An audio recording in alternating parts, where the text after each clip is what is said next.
now. In terms of setting the scene, this is just another of our D&I events. It's really about increasing knowledge and understanding, and overall, hopefully creating a more inclusive environment, a more inclusive employment environment. That's why we started it off, and we'll continue to cover different topic areas as we go through. So you will be aware, this is World Menopause Month. So it's another, I suppose, underrepresented group, or underrepresented need, that I think it's useful to talk through and increase our learning. So if I can introduce the panel, we've got people coming at things from different angles. First of all, we'll hear from Dr. Rachel Nicholson, who's a consultant gynecologist. Rachel, do you want to say hi? Just check that your microphone's working. Yeah, hi everybody. Nice to see you. Thanks, Rachel. And then we'll hear from Eleanor Wilkinson, who's a partner specialising in employment law with Square One Law. Hi everyone, morning. Hi there, Eleanor. And then finally, we'll hear from Sharon MacArthur, who's known regionally and nationally as Miss Menopause in terms of her work that she does around this particular area. So Sharon, you okay? Can you hear us all right? Yes, morning everyone. Great, excellent. Okay, well, Rachel, if I can turn things over to you. I think Rachel's going to go through some slides. So Rachel, do you want to see if you can boot those up? Yeah, will do.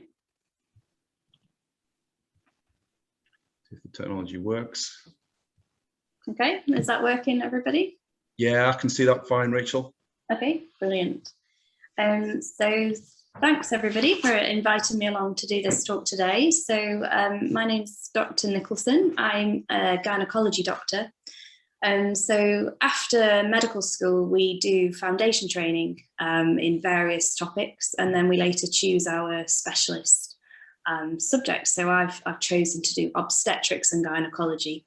I'm in my latter stages of training and soon to be a consultant. And so I hope I can give you some detail about the menopause and how it impacts the workplace. And I hope, yeah, probably a lot of new information for a lot of you. So this is what I'm going to talk to you about today. So a bit about terminology, about what menopause means, what happens when our bodies go through an estrogen deficiency state in the short, medium and long term, and then a little bit about some benefits of HRT. So this picture just helps to demonstrate a lot of symptoms that women feel. And so a lot of the physical symptoms can include pain, urinary, periods, dry and sleep. And a lot of the psychological symptoms are there as well. So tiredness, mood, low, swings, attacks and irritable. So I'm afraid I will use a lot of gynecology words, vagina, bleeding, uterus, and I hope that doesn't make everybody feel uncomfortable, but ultimately it's just about making those words normal. You should be able to discuss things like that, and I discuss them every day with women. So for me, it's my normal language.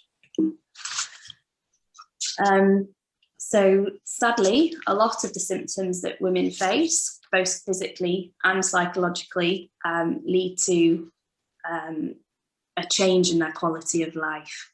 And this is what women face in the workplace.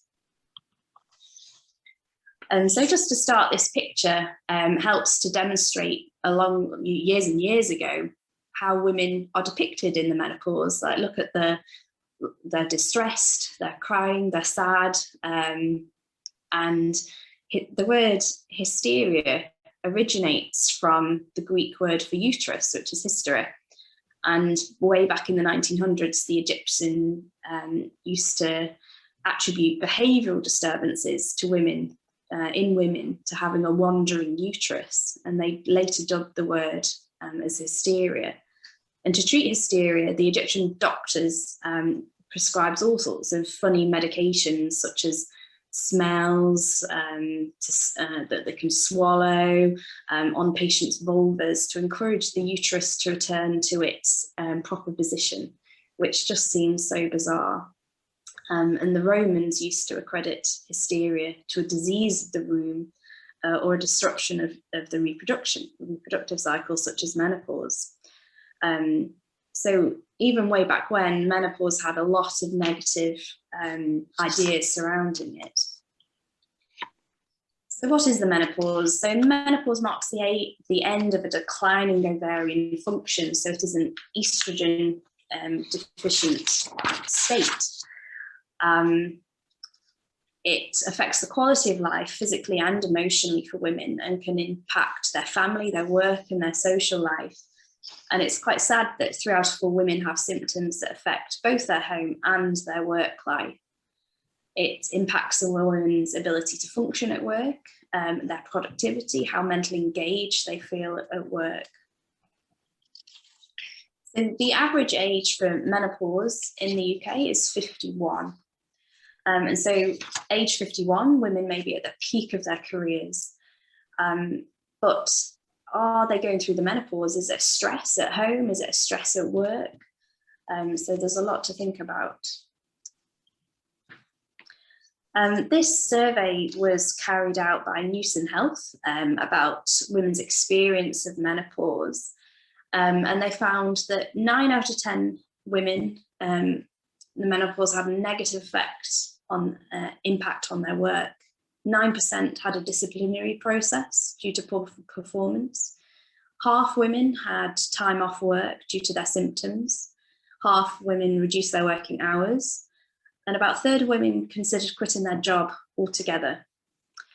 But what is misunderstood about menopause is it can be misdiagnosed as a depressive state. And so women may wrongly be offered antidepressants when in fact they should be offered HRT. So postmenopausal women count for 20% of the UK population. And so the culture of not talking about menopause means that a lot of women don't feel comfortable talking about their symptoms with their managers or their colleagues. And sadly, research has shown that menopausal women feel less engaged, they have a lower level of commitment, they feel less satisfied, and they have a greater intention to quit their job.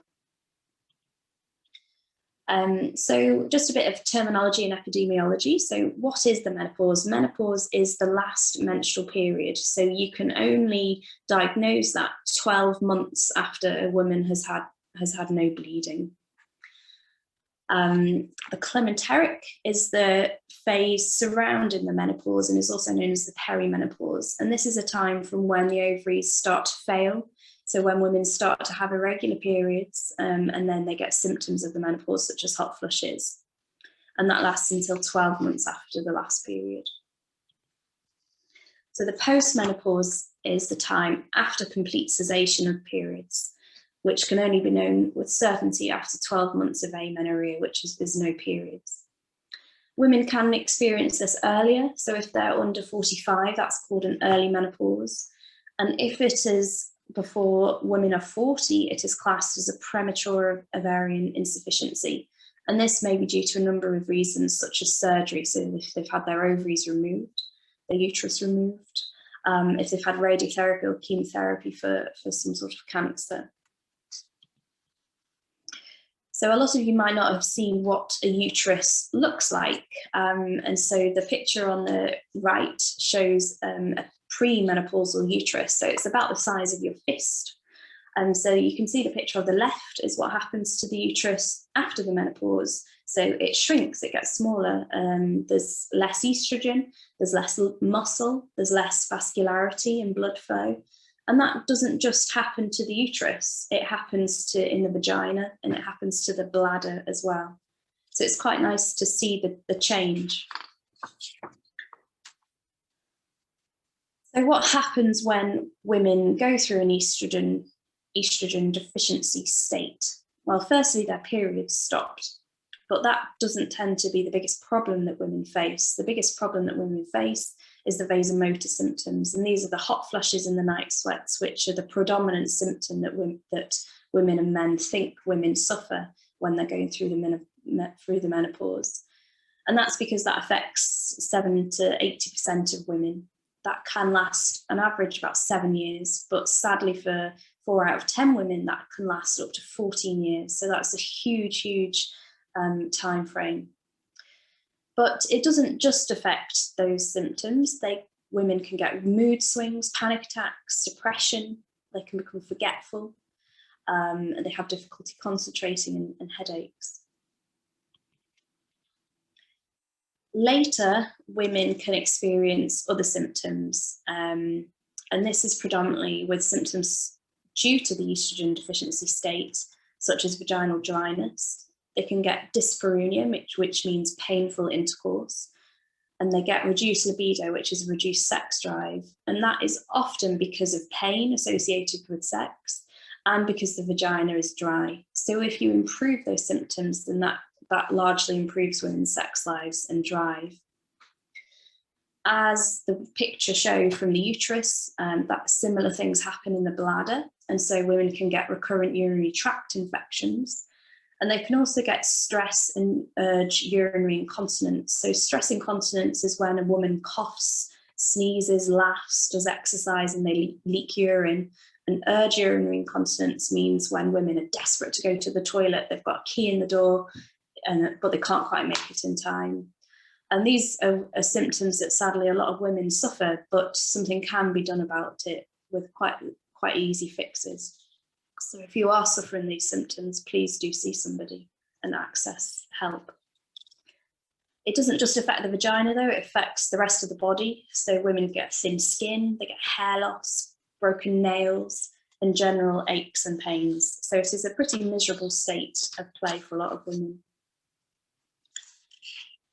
Long term then, this mainly affects other areas in the body. So women are less able to conserve their collagen, and so they can get brittle bones, osteoporosis, broken nails. They're less able to maintain healthy endothelium, and so that means that women suffer high blood pressure, atherosclerosis, which is a clogging of arteries, and so women can get coronary heart disease. And what is also interesting is that women are less able to synthesize neurotransmitters. And so neurotransmitters in the brain, such as acetylcholine, serotonin, and dopamine. And so this is why women experience problems with cognition, with their memory and understanding, problems with low moods, irritability, and insomnia. So it isn't women just making up these symptoms. There's a medical reason why these things happen. So what can be done? Lots of things can be done to improve women's quality of life by improving the symptoms that they suffer. And that's with medications such as HRT, but it can just be with simple things. So using thin clothes, using a fan to control vasomotor symptoms when they're hot, and having flushes. By improving those symptoms, women's sleep improves, and that would clearly have a huge impact on their mood. All these things, though, can be improved with HRT. So by taking estrogen to change that estrogen deficiency state, then these symptoms can improve. Genitourinary symptoms I discussed with problems in the vagina, the bladder, can be improved with vaginal estrogen. And so that's just a little bit of cream, often just the tip of your finger on the vagina every night. And that really helps to improve those incontinence symptoms, those urinary tract symptoms, and vaginal dryness. And when women suffer those symptoms, it also impacts their mood. So by improving symptoms, you're not just improving the dryness in the vagina, you're improving the overall well-being of the woman. So that's all I've got to talk about today. Thank you for listening, and I do welcome any questions. I think that will probably be after the other speakers have done that. Yeah, I think we're going to do that, Rachel. I think we'll do it at the end. But thanks for that. That was really comprehensive. And you know, a lot of you on the session will have noticed I'm a man, and that's been quite educational for me. and that's part of the reason for this session, is just increasing understanding. And I would venture that there might have been also some added facts in there for all of us. So thanks for that, Rachel. You can relax now. And probably not every day on a business chat you talk about vaginas and uteruses and yeah, not very often, but yes. But I mean, Sharon will talk about this later on. It's easy to kind of smirk around all this the terminology, but we shouldn't. And it's about us increasing our understanding. So, Eleanor, if we move on to your presentation now, I think you're going to do it just spoken rather than using slides. Is that right? Slides, yeah, that's right. Hi everyone. Thank you. Great. Okay. Yeah, so it'd be interesting to hear, your viewpoint from a legal perspective. Yeah, exactly. So from, as Scott said at the outset, I'm a partner in the employment team at Square One Law, and we support businesses regionally and nationally, and I've certainly seen this increased on our clients' agendas as being something that they want more information about, either because it's policies or training for staff, but also to the other end of the scale, an increased number of tribunal claims referencing the menopause. So it is something really topical. But I think what a lot of businesses struggle with is, well, why do we really need to address it now if they haven't got a tribunal claim or a pressing urge to deal with it? But the reality is that businesses have a different composition of their workforce than they have done historically. It was only in the last 50 years that we had the introduction of legislation that prevented employers dismissing staff when they got married or when they had a baby.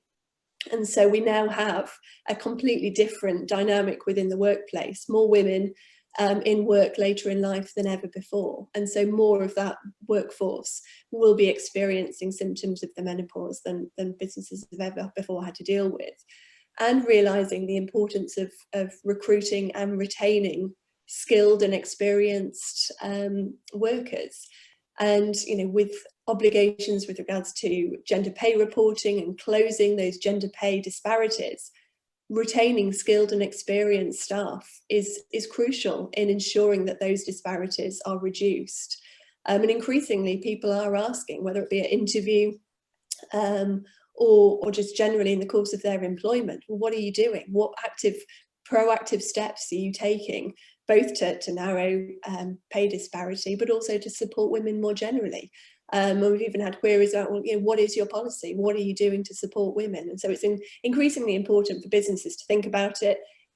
We've had a government inquiry, it's just recently closed, looking at what policies and practices businesses can put in place to better support those experiencing symptoms of the menopause. We may see legislative changes coming through.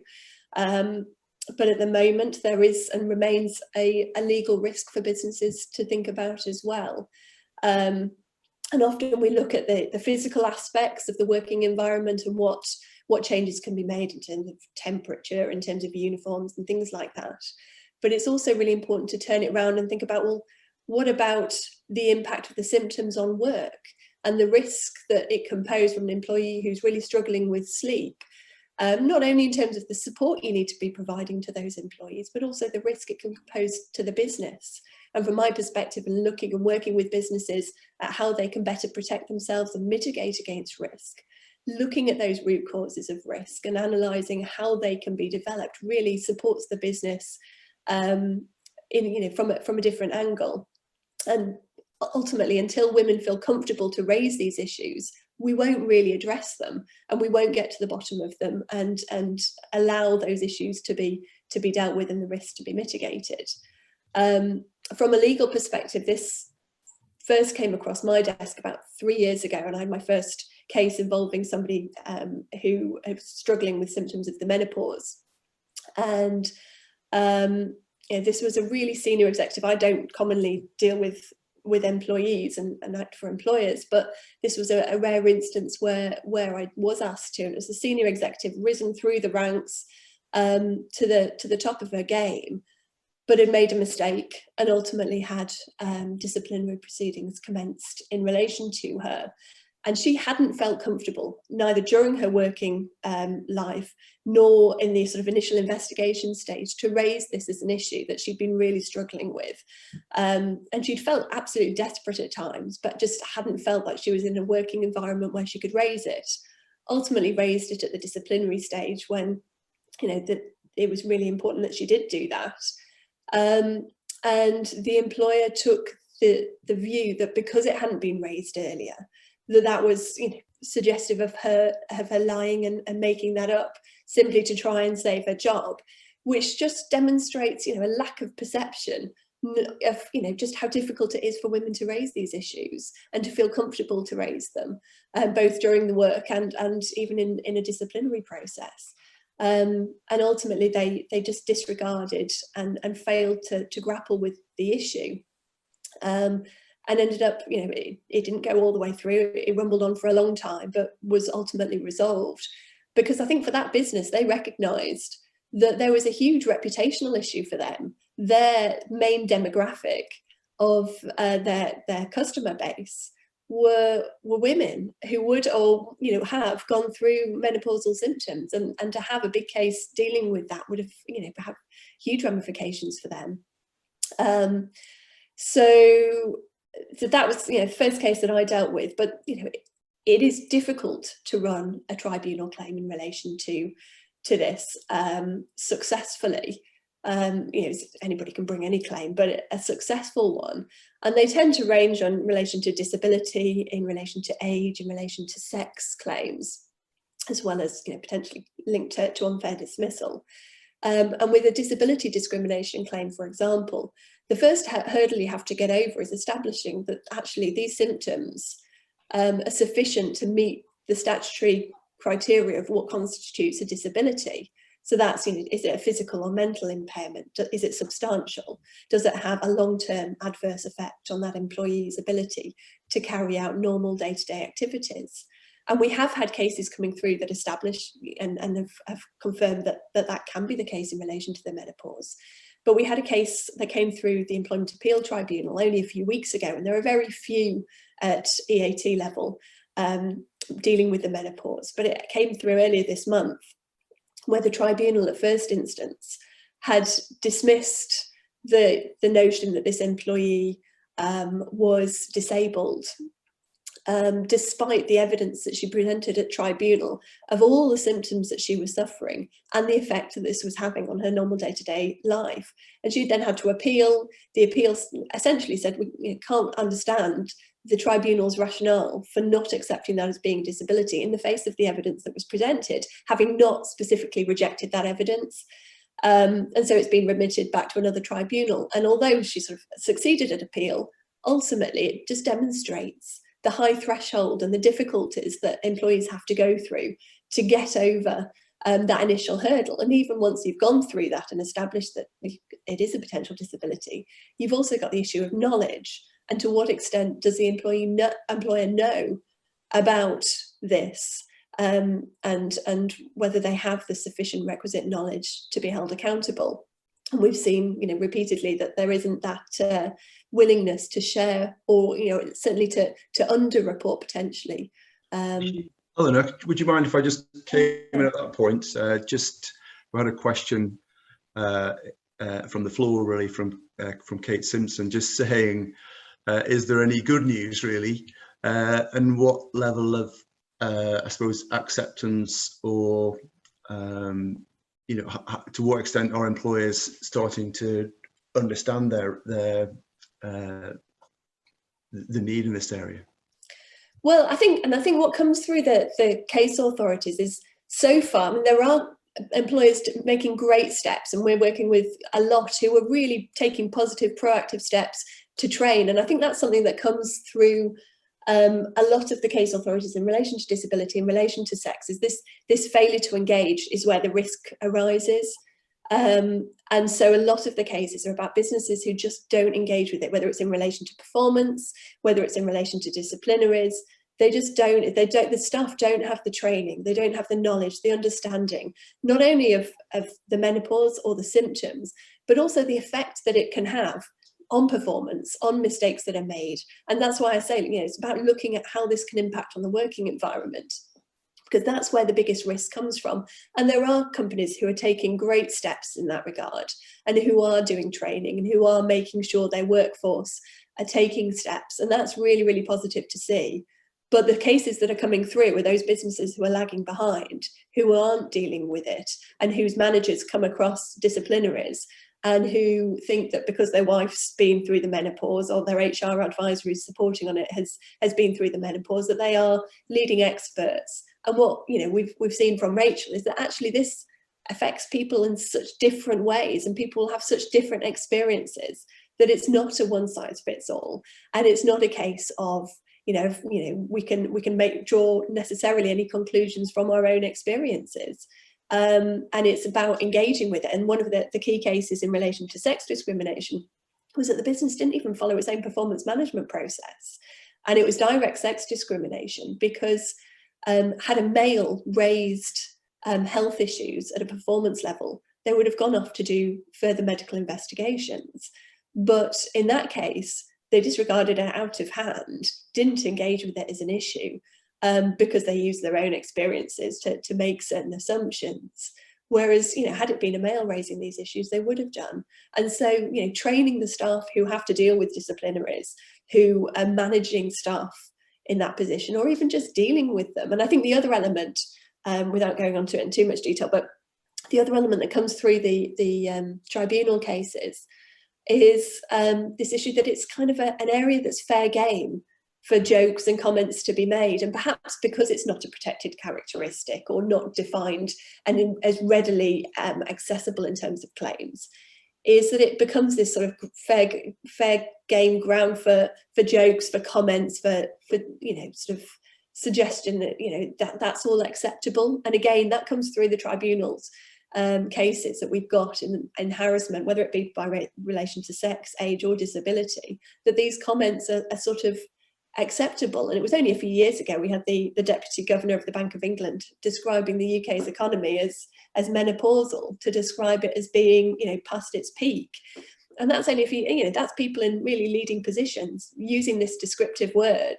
And that comes through the cases as well. And so from my perspective, in terms of businesses and reducing risk, it is about awareness and about training and ensuring that people have that understanding. I don't want to steal Sharon's thunder, because she'll be chomping at the bit. Don't steal my thunder. But I did see a stat somewhere that said that only 3% of employers have really addressed issues around the menopause thus far. But and we'll talk about that. Yeah, and I think, but it comes in, it's different, and perhaps something to talk about as well as policies, and whether it, we should have a compulsory menopause policy. But so many businesses would have one, shove it in the back in the cupboard, and never look at it again. That doesn't get to the root of the problem. It's about encouraging people to talk about it. And it's not just about compliance. It's about the positive effects of catering for and allowing for the needs of women going through the menopause. That's, and I'm sure we'll go on to talk about that in more detail. So Eleanor, thanks for that. Again, from a different perspective, but really interesting again. And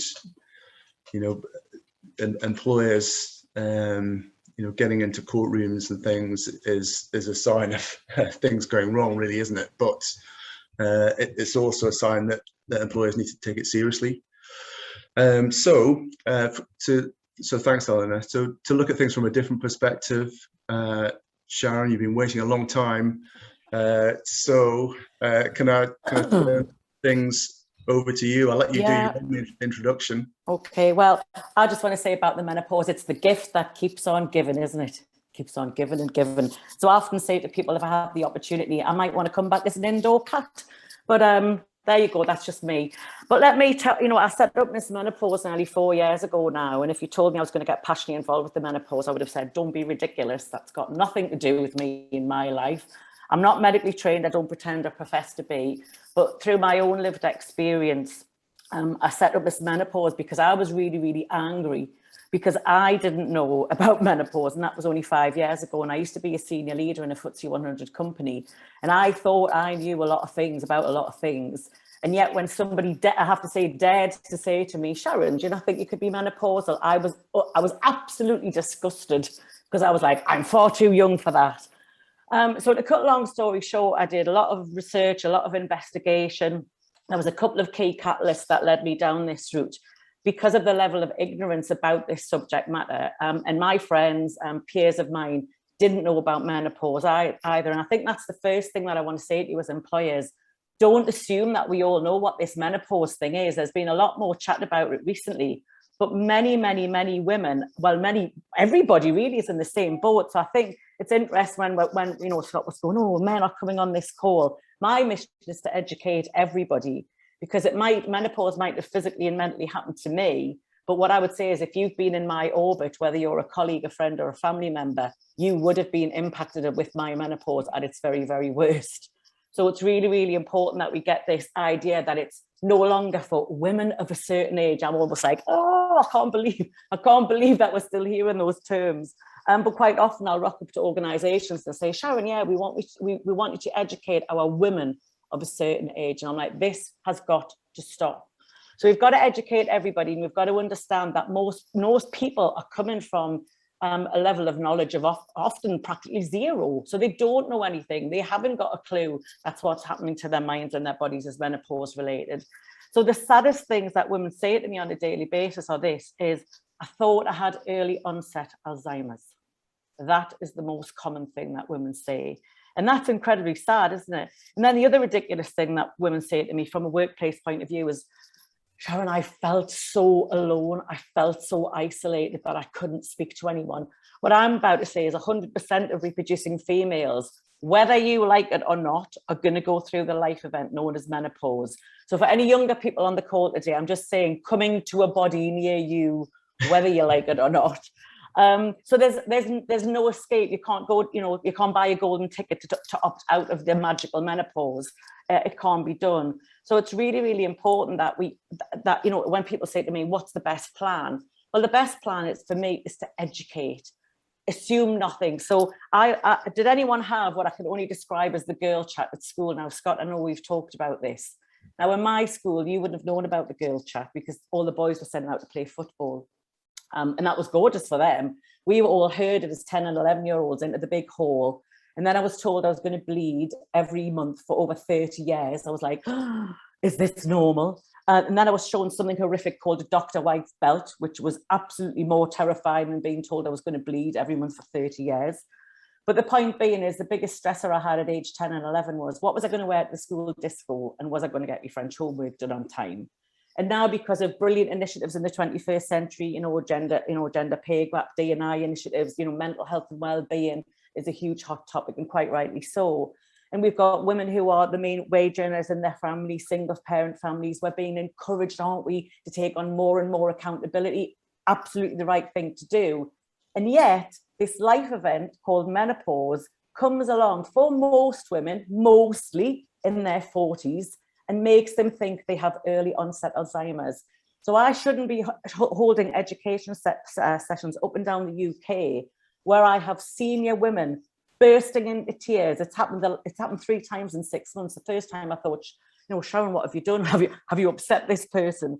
And the woman spoke up, and they've all said the same thing. These are senior women in their organisations who only at this point that we were talking about this in a safe space, that they felt able to share about that in their own menopause story without fear of judgment or retribution. And this has just got to stop. It's outrageous. So, one of the most expensive things we have to do, isn't it, is recruit and then retain our talent. And the talent is walking out of the door currently out of ignorance, because women are putting 2 and 2 together and coming up with 46. So Ellen has kind of touched upon it for me. So you can go and write, if you wish, a menopause policy. You can go and get your hands on them for free. CIPD do menopause policies. Google it. You can find menopause policies. But what I'll say is the menopause policy, or any policy, is only as good as the human that looks at it. And so bad behaviour is bad behaviour, and people do what they do. my guidance is, maybe, is there a better opportunity to take what you currently have and look at your current policies with a menopause lens, for example. So I know the people on this call today will have beautiful policies, for example, for things like pregnancy. So from a disclosure of pregnancy in the last 20, 30 years, look how far we've come. If someone discloses a pregnancy, we don't have that equivalent for women going through the menopause. And yet 100% of reproducing females may not be parents, but they will go through the menopause. So we have a disparity already. So what I'm saying is, could you take your current policies like pregnancy, for example? The most ridiculous thing I ever heard, it was about 3 years ago now. So I'm walking it, I'm striding through the office to go to this, in the organisation. And a woman came running up to me, she went, Sharon, I think I'm going through the menopause. And I went, all right, okay. She went, so I've asked for a fan. And I said, well, okay, that doesn't sound unreasonable. She said, but the policy says I can only have one if I'm pregnant. I mean, come on, we've got to stop this ridiculous silo thinking. So she said, well, I've asked, can I bring my own in? And they've said, no, because it's not pack tested. So I'm hoping we're coming further than that. But these things are still happening. So use what you already have and get your leaders and from yourselves from an HR perspective, look at maybe your current policies and think about menopause through a menopause lens. So I always say it should be no cost, low cost solutions really should help you to manage menopause in the workplace. So educate. That's the first one. Things like I say, disclosure. So I disclose my menopause to you. It's already been said, but how I say it is everyone will have a menopause like themselves.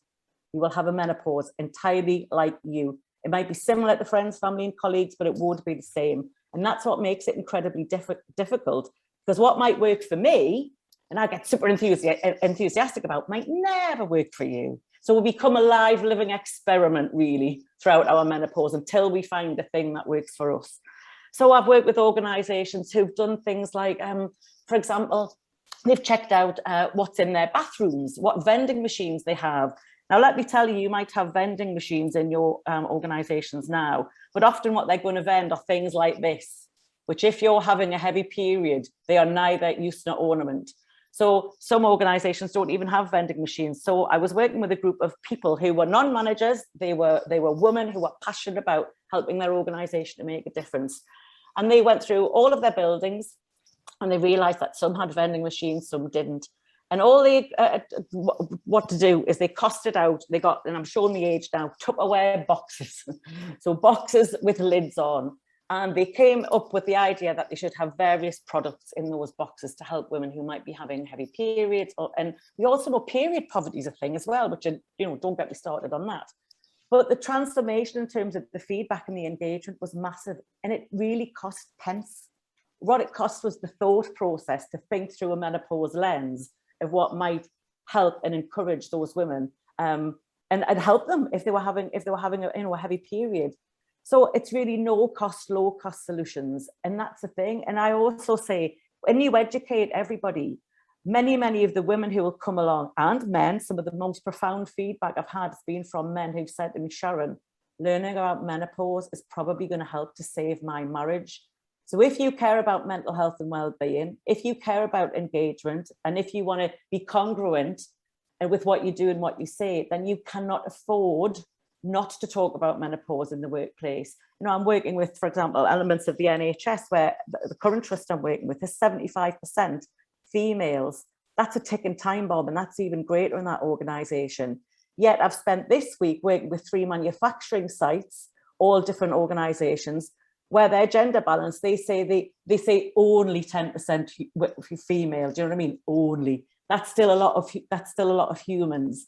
So we've just got to get around this idea that menopause education and learning about this life event, which remember is going to impact 100% of reproducing females, can only be a positive step, and perhaps make you an employer of choice and avoid things that Ellen has talked about. Because my view is we should never get to that place. Because if we are intending on making menopause in the workplace business as usual, then we just will, and it'll just happen. So we should be able to say things like hand, foot, vagina, penis in a sentence, without going, we can't say that. We've all got body parts, we're all adults, and we just need to, recognise that this is a thing.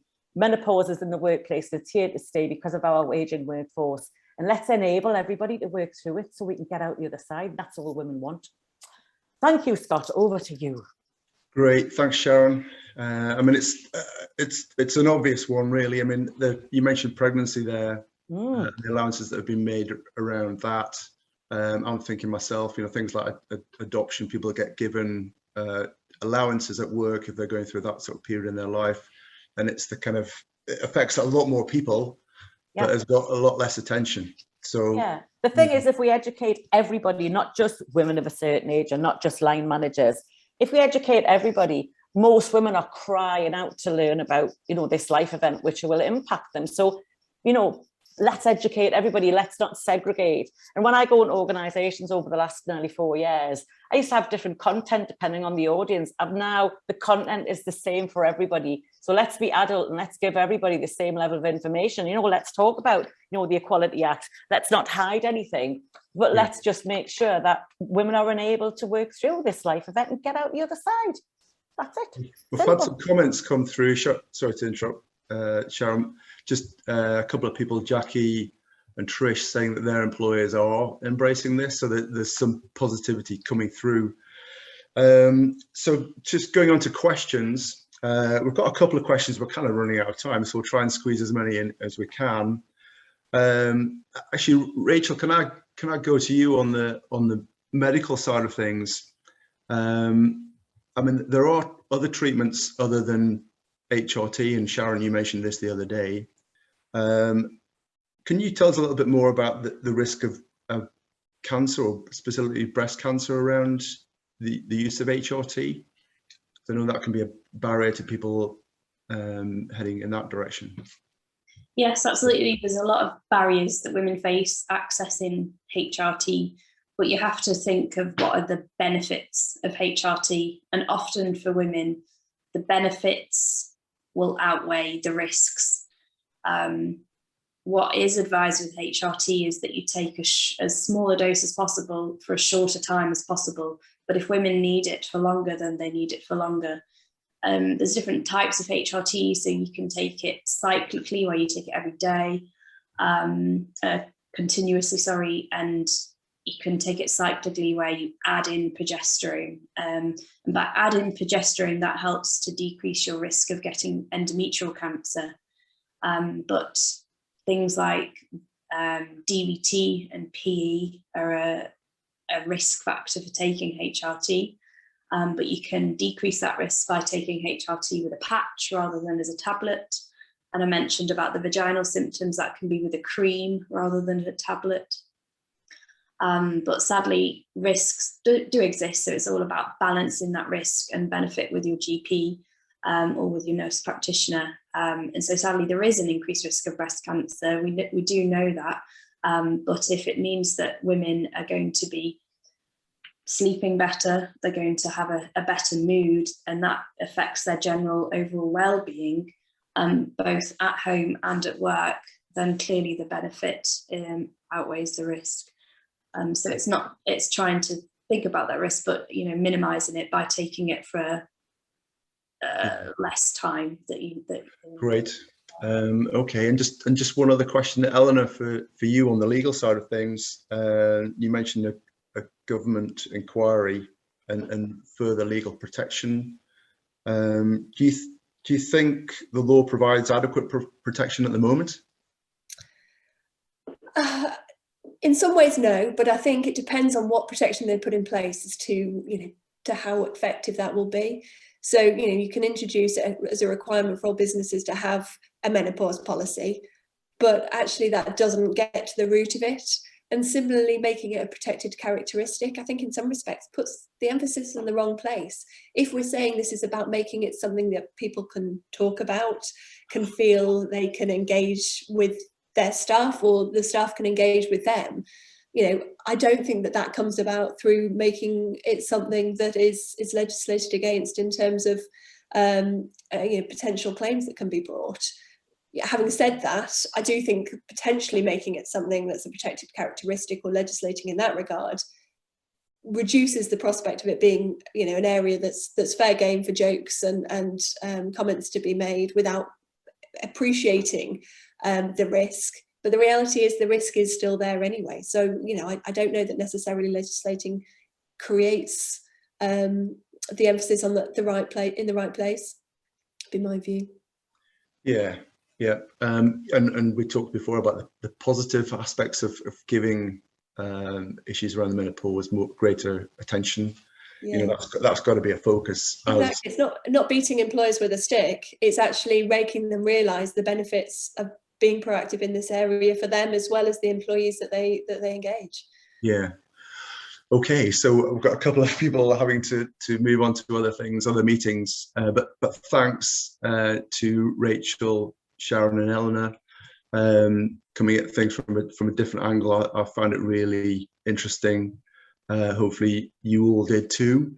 We'll share links to all of our panel members. If you want to get access to the recording of this, then just message us and we'll get that out to you. But thanks for your time this morning.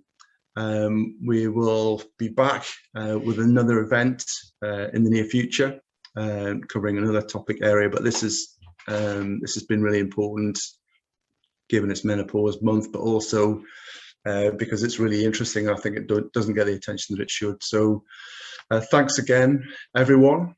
And that's it from us. Okay, so enjoy the rest of your day.